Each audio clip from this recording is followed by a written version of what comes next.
Hello everyone. 37ನೇ ಪ್ರಶ್ನೆಯನ್ನ ಗಮನಿಸಿ. ಒಂದು ಗೋಪುರ ಹಾಗೂ ಒಂದು ಕಟ್ಟಡ ಸಮತಟ್ಟಾದ ನೆಲದ ಮೇಲೆ ನೇರವಾಗಿ ನಿಂತಿವೆ. ಕಟ್ಟಡ ಪಾದದಿಂದ 20 ಮೀಟರ್ ಎತ್ತರದಲ್ಲಿರುವ ಕಿಟಕಿಗೆ ಗೋಪುರದ ಪಾದದಿಂದ ಇರುವ ಉನ್ನತ ಕೋನವು 30 ಡಿಗ್ರಿ ಆಗಿದೆ. ಹಾಗೆಯೇ ಅದೇ ಕಿಟಕಿಯಿಂದ ಗೋಪುರದ ತುದಿಗಿರುವ ಉನ್ನತ ಕೋನವು 60 ಡಿಗ್ರಿ ಆಗಿದೆ ಮತ್ತು ಕಟ್ಟಡದ ತುದಿಯಿಂದ ಗೋಪುರದ ಪಾದಕ್ಕಿರುವ ಅವನತ ಕೋನವು 45 ಡಿಗ್ರಿ ಆಗಿದೆ. ಹಾಗಾದರೆ ಕಟ್ಟಡ ಮತ್ತು ಗೋಪುರಗಳ ನಡುವಿನ ದೂರ, ಓಕೆ, ಕಟ್ಟಡದ ಎತ್ತರ, ಗೋಪುರದ ಎತ್ತರ ಹಾಗೂ ಕಟ್ಟಡದ ತುದಿಯಿಂದ ಗೋಪುರದ ಪಾದಕ್ಕಿರುವ ದೂರವನ್ನ ಕಂಡುಹಿಡಿಯಬೇಕು ಮಕ್ಕಳು. ಓಕೆ, ಸೊ ಇಲ್ಲಿ ಡಯಾಗ್ರಾಮ್ ನೋಡಿ ಮಕ್ಕಳೇ. ಒಂದು ಗೋಪುರ ಹಾಗೂ ಒಂದು ಕಟ್ಟಡ ಸಮತಟ್ಟಾದ ನೆಲದ ಮೇಲೆ ನೇರವಾಗಿ ನಿಂತಿದೆ ಅಲ್ವಾ. ಸೊ ಇಲ್ಲಿ ಕಟ್ಟಡದ ಎತ್ತರ ಏನ್ ಹೇಳಿ, ಸಿಡಿ. ಓಕೆ, ಸೊ ಇಲ್ಲಿ ಕಟ್ಟಡದ ಪಾದದಿಂದ 20 ಮೀಟರ್ ಎತ್ತರದಲ್ಲಿರುವ ಕಿಟಕಿಗೆ ಗೋಪುರ ಪಾದ ಇರುವ ಉನ್ನತ ಕೋನವು ಎಷ್ಟಿದೆ ಮಕ್ಕಳೇ, 30 ಡಿಗ್ರಿ ಆಗಿದೆ. ಹಾಗೆ ಅದೇ ಕಿಟಕಿಯಿಂದ ಗೋಪುರ ತುದಿಗಿರುವ ಉನ್ನತ ಕೋನ ಎಷ್ಟಿದೆ ಮಕ್ಕಳೇ, 60 ಡಿಗ್ರಿ ಆಗಿದೆ. ಮತ್ತು ಕಟ್ಟಡದ ತುದಿಯಿಂದ ಗೋಪುರದ ಪಾದಕ್ಕಿರುವ ಅವನತ ಕೋನ ಎಷ್ಟಿದೆ ಹೇಳಿ, 40 ಡಿಗ್ರಿ ಇದೆ ಮಕ್ಕಳೇ. ಹಾಗಾದ್ರೆ ನಾವಿಲ್ಲಿ ಕಟ್ಟಡ ಹಾಗೂ ಗೋಪುರಗಳ ನಡುವಿನ ದೂರವನ್ನ ಕಂಡುಹಿಡಿಬೇಕು. ಹಾಗೆ ಕಟ್ಟಡದ ಎತ್ತರವನ್ನ ಕಂಡುಹಿಡಿಬೇಕು. ಗೋಪುರದ ಎತ್ತರ ಮತ್ತು ಕಟ್ಟಡದ ತುದಿಯಿಂದ ಗೋಪುರ ಪಾದಕ್ಕಿರುವ ದೂರವನ್ನ ಕಂಡುಹಿಡಿಬೇಕು ಮಕ್ಕಳೇ. ಹಾಗಾದ್ರೆ ಇಲ್ಲಿ ಚಿತ್ರದಲ್ಲಿ ಕಟ್ಟಡದ ಎತ್ತರ ಸಿಡಿ ಆದ್ರೆ ಗೋಪುರದ ಎತ್ತರ ಏನ್ ಹೇಳಿ, ಎ ಬಿ. ಓಕೆ, ಸೊ ಇಲ್ಲಿ ಇಡಿ ಈಸ್ ಈಕ್ವಲ್ ಟು ಏನ್ ಹೇಳಿ, A F. So ED is equal to A F. ED ಎಷ್ಟಿರುತ್ತೋ ಎಫ್ ಎ ಕೂಡ ಅಷ್ಟೇ ಇರುತ್ತೆ. ಸೊ ಇದು 20 ಮೀಟರ್ ಆದ್ರೆ ಸೊ ಇದು ಕೂಡ ಏನಾಯ್ತು, 20 ಮೀಟರ್ ಇರುತ್ತೆ. ಅದೇ ರೀತಿ ಎಡಿ ಈಸ್ ಈಕ್ವಲ್ ಟು, ಎಡಿಯ ಡಿಸ್ಟೆನ್ಸ್ ಗೊತ್ತಿಲ್ಲ, ಸೊ ಎಡಿ ಈಸ್ ಈಕ್ವಲ್ ಟು ಏನ್ ಹೇಳಿ, ಇ ಎಫ್ ಅಲ್ವಾ. ಸೊ ಎಡಿ ಎಷ್ಟಿರುತ್ತೋ ಇ ಎಫ್ ಕೂಡ ಅಷ್ಟೇ ಇರುತ್ತೆ. ಸೊ ಇಲ್ಲಿ ಎ ಬಿ ಏನ್ ಹೇಳಿ, ಗೋಪುರದ ಎತ್ತರ. So A F plus F B ಮಾಡಿದಾಗ ನಮ್ಗೆ ಗೋಪುರದ ಎತ್ತರ ಸಿಗತ್ತೆ ಮಕ್ಕಳೇ. ಓಕೆ, ಸೊ ಈಗ ನಾವು ಮೊದಲನೇದಾಗಿ ಎ ಡಿ ಇ ಅನ್ನ ತಗೊಳ್ಳೋಣ. ಸೊ ಯಾಕಂದ್ರೆ ಇಲ್ಲಿ ಇಡಿ ಅಳತೆ ಗೊತ್ತಿದೆ, ಸೊ ಥೀಟಾ ಗೊತ್ತಿದೆ. ಸೊ ಹಾಗಾಗಿ ನಾವು ಎಡಿ ಅಳತೆಯನ್ನ ಫೈಂಡ್ ಔಟ್ ಮಾಡ್ಬೋದು. ಅಂದ್ರೆ ಕಟ್ಟಡ ಹಾಗೂ ಗೋಪುರಗಳ ನಡುವಿನ ದೂರವನ್ನ ಕಂಡುಹಿಡಿಬಹುದು ಮಕ್ಕಳೇ. ಸೊ ಹಾಗಾಗಿ ನಾ ಇಲ್ಲಿ ತ್ರಿಭುಜ, ಸೊ ತ್ರಿಭುಜ ಎ ಡಿ ಇ ಅಲ್ಲಿ, ಸೊ ಇಲ್ಲಿ ನಿಮ್ಗೆ ಮೊದಲನೇದಾಗಿ ಎಲ್ಲಾ ಅಂಶಗಳನ್ನ ಗುರುತಿಸ್ಕೊಳ್ತೀರಲ್ವಾ. ಸೊ ಮುಖ್ಯವಾಗಿ ನಿಮ್ಗೆ ಒಂದು ಬಾಹುವಿನ ಅಳತೆ ಗೊತ್ತಿರ್ಬೇಕು, ತೀಟಾ ಗೊತ್ತಿರ್ಬೇಕು. ಸೊ ಆಗ ಮಾತ್ರ ನೀವು ತ್ರಿಕೋನಮಿತಿಯ ಸಹಾಯದಿಂದ ಏನ್ ಮಾಡ್ಬೋದು, ಇನ್ನೊಂದು ಬಾಹುವಿನ ಅಳತೆಯನ್ನ ಫೈಂಡ್ ಔಟ್ ಮಾಡ್ಬೋದು ಮಕ್ಕಳೇ. ಸೊ ಆ ಅಂಶಗಳನ್ನ ಮೊದಲನೇದಾಗಿ ಗುರುತಿಸ್ಕೊಳ್ಬೇಕು. ಸೊ ನಾ ಡೈರೆಕ್ಟ್ ಆಗಿ ಬಿ ಎಫ್ ಇ ಅನ್ನ ತಗೊಳ್ಳಿಕ್ ಆಗಲ್ಲ. ಯಾಕಂದ್ರೆ ಇಲ್ಲಿ ಬಿ ಎಫ್ ನ ಅಳತೆನೂ ಗೊತ್ತಿಲ್ಲ, ಎಫ್ ಇ ಅಳತೆನೂ ಗೊತ್ತಿಲ್ಲ, ಬಿಇ ಅಳತೆನೂ ಗೊತ್ತಿಲ್ಲ ನನ್ಗೆ. ಬಟ್ ಇಲ್ಲಿ ತ್ರಿಭುಜ ಎ ಇ ಡಿ ಅನ್ನ ತಗೊಳ್ಬಹುದು. ಯಾಕಂದ್ರೆ ಇಲ್ಲಿ ನಂಗೆ ಇ ಡಿ ಅಳತೆ ಗೊತ್ತಿದೆ ಅಲ್ವಾ.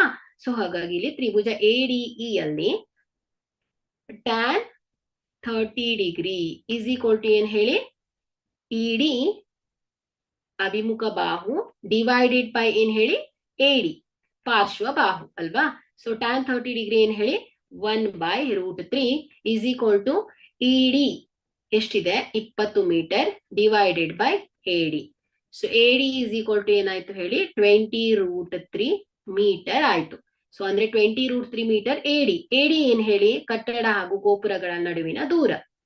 ಸೊ ಹಾಗಾಗಿ ಇಲ್ಲಿ ಕಟ್ಟಡ ಹಾಗೂ ಗೋಪುರಗಳ ನಡುವಿನ ದೂರ ಸಿಕ್ಕಿದೆ ನಮ್ಗೆ, ಎಡಿ ಅಲ್ವಾ, 20√3 ಮೀಟರ್. ಸೊ ಈಗ ತ್ರಿಭುಜ ಎ ಡಿ ಸಿ ಅನ್ನ ತಗೊಳ್ಳೋಣ. ಓಕೆ, ಸೊ ತ್ರಿಭುಜ ಎ ಡಿ ಸಿ, ಯಾಕಂದ್ರೆ ನಮ್ಗೆ ಇಲ್ಲಿ ಎಡಿ ಗೊತ್ತಾಯ್ತು, ಡಿ ಸಿ ಅಲ್ವಾ. ಸಿ ಡಿ ಅಂದ್ರೆ ಏನು, ಕಟ್ಟಡದ ಎತ್ತರವನ್ನ ಫೈಂಡ್ ಔಟ್ ಮಾಡ್ಬೋದು. ಸೊ ಇಲ್ಲಿ ನಮ್ಗೆ ಥೀಟಾ ಗೊತ್ತಿದೆ, ಎಷ್ಟು, 45 ಡಿಗ್ರಿ. ಎ ಡಿ ಸಿ ಅಲ್ಲಿ ಥೀಟಾ ಏನ್ ಹೇಳಿ, 45 ಡಿಗ್ರಿ. ಸೊ ಇಲ್ಲಿ ನಮ್ಗೆ ಎಡಿ ಅಳತೆ ಗೊತ್ತಿದೆ, ಸಿಡಿ ಅನ್ನ ಫೈಂಡ್ ಔಟ್ ಮಾಡಬಹುದು. ಸೊ ಹಾಗಾಗಿ ಇಲ್ಲಿ ತ್ರಿಭುಜ ತ್ರಿಭುಜ ಎಡಿಸಿ ಯಲ್ಲಿ tan 45 degree is equal to ನೋಡಿ 45 ಡಿಗ್ರಿಗೆ ಅಭಿಮುಖವಾಗಿರುವ ಬಾಹು ಎಡಿ ಡಿವೈಡೆಡ್ ಬೈ ಪಾರ್ಶ್ವ ಬಾಹು ಸಿ ಡಿ ಅಂದ್ರೆ ಏನಾಯ್ತು ಇದು ಕಟ್ಟಡದ ಎತ್ತರ. ಸೊ tan 45 ಡಿಗ್ರಿ ಅಂದ್ರೆ 1 ಈಸ್ ಈಕ್ವಲ್ ಟು ಎಡಿ ಎಷ್ಟು ಬಂದಿದೆ 20√3 ಮೀಟರ್ ಬಂದಿದೆ. ಸೊ ಈಗಾಗಲೇ ನಾವು ಫೈಂಡ್ ಔಟ್ ಮಾಡಿದ್ದೇವೆ ಕಟ್ಟಡ ಹಾಗೂ ಗೋಪುರಗಳ ನಡುವಿನ ಅಂತರ ಡಿವೈಡೆಡ್ ಬೈ ಏನ್ ಹೇಳಿ ಸಿ ಡಿ ಅಲ್ವಾ. So C D is equal to ಏನಾಯ್ತು 20√3 ಮೀಟರ್. ಹಾಗಾದ್ರೆ ಇದು ಕಟ್ಟಡದ ಎತ್ತರ ಆಯ್ತು ಮಕ್ಕಳೇ ಅಲ್ವಾ. ಸೊ ಈಗ ನಮ್ಗೆ ಎಡಿ ಸಿಕ್ತು ಎಷ್ಟು 20√3 ಮೀಟರ್. ಸೊ ಅದೇ ರೀತಿಯಾಗಿ ಕಂಪ್ಲೀಟ್ ಸಿ ಡಿ ಕಟ್ಟಡದ ಎತ್ತರ ಸಿಕ್ತು ಎಷ್ಟು 20√3 ಮೀಟರ್. ಸೊ ಈಗ ನಾವು ಗೋಪುರದ ಎತ್ತರವನ್ನ ಕಂಡುಹಿಡಿಯೋಣ. ಸೊ ಇಲ್ಲಿ ಡಿಇ 20 ಮೀಟರ್ ಇದ್ರೆ ಎಫ್ ಎ ಕೂಡ ಏನಾಯ್ತು 20 ಮೀಟರ್. ಓಕೆ, ಸೊ ಈಗ ತ್ರಿಭುಜ BFE ಅನ್ನ ತಗೊಳ್ಳೋಣ. ಸೊ BFE ತ್ರಿಭುಜ, ಯಾಕೆ BFE ತ್ರಿಭುಜವನ್ನ ತಗೊಳ್ತಾ ಇದ್ದೇನೆ? ಸೊ ಇಲ್ಲಿ ನಮ್ಗೆ ಯಾವುದು ಗೋಪುರದ ಎತ್ತರ ಬೇಕು. ಸೊ ಗೋಪುರದ ಎತ್ತರ ಅಂದ್ರೆ ಏನ್ ಹೇಳಿ BF ಪ್ಲಸ್ FA ಬೇಕು, ಒಟ್ಟು ಮೊತ್ತ ಬೇಕು. ಸೊ ಕೇವಲ ನಮ್ಗೆ FA ಅಷ್ಟೇ ಗೊತ್ತಿದೆ. ಸೊ ತ್ರಿಭುಜ BFE ಅಲ್ಲಿ ಥೀಟಾ ಗೊತ್ತು, ಹಾಗೆ FE ಗೊತ್ತು. ಸೊ ಈಗ ನಾವು ತ್ರಿಕೋನಮಿತಿಯ ಅನುಪಾತದಿಂದ BF ಅನ್ನ ಫೈಂಡ್ ಔಟ್ ಮಾಡಬಹುದು ಮಕ್ಕಳೇ. ಸೊ ಹಾಗಾಗಿ ನಾವಿಲ್ಲಿ ತ್ರಿಭುಜ BFE ಅಲ್ಲಿ tan 60 degree is equal to ಏನ್ ಹೇಳಿ BF ಡಿವೈಡೆಡ್ ಬೈ FE ಅಲ್ವಾ. ಸೊ ಅಭಿಮುಖ ಬಾಹು ಡಿವೈಡೆಡ್ ಬೈ ಪಾರ್ಶ್ವ ಬಾಹು.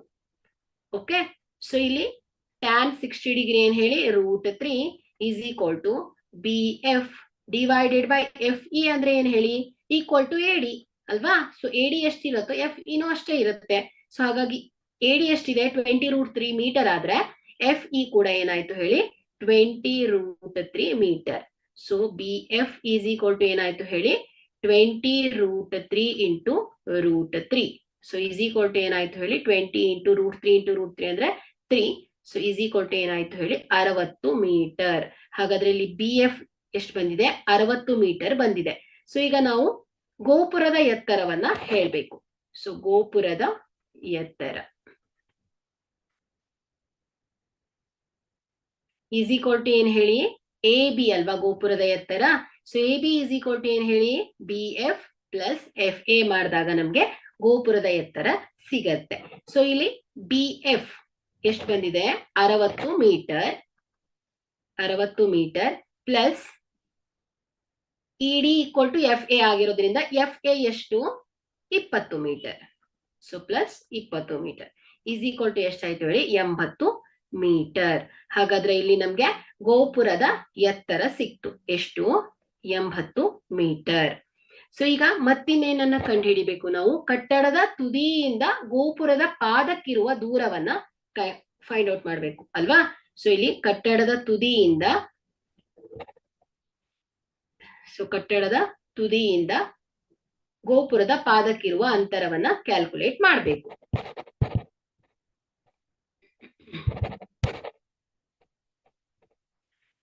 ಸೊ ತ್ರಿಭುಜ ADC ಯಲ್ಲಿ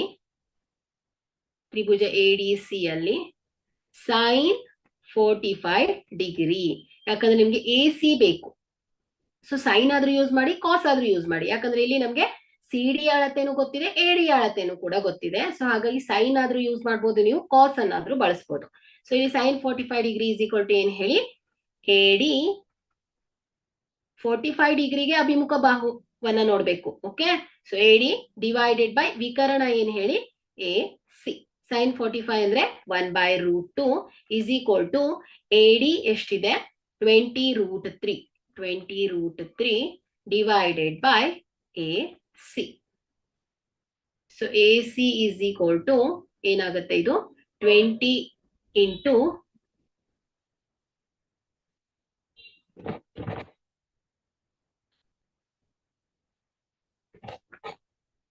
so 20 into √3 into √2.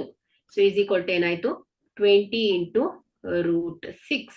Okay, so ಇದು ಏಸ್ ಅಂದ್ರೆ ಏನಾಯ್ತು, ಇದು ಕಟ್ಟಡ ಮತ್ತು ಅಂದ್ರೆ ಕಟ್ಟಡದ ತುದಿಯಿಂದ ಗೋಪುರದ ಪಾದಕ್ಕಿರುವ ದೂರ AC ಈಸ್ ಈಕ್ವಲ್ ಟು ಎಷ್ಟಾಯ್ತು ಮಕ್ಕಳೇ, 20√6 ಮೀಟರ್ ಆಗಿದೆ. Thank you.